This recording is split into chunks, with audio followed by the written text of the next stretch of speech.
पछतावे वजनी होते हैं, ये माजी में तो पलते हैं, पर हाल के रोगी बनते हैं।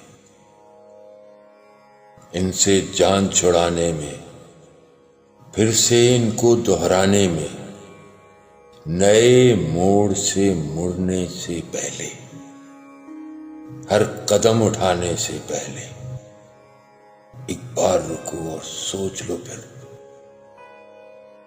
पछतावे बनती यादों को होने देने में एक वहशत है।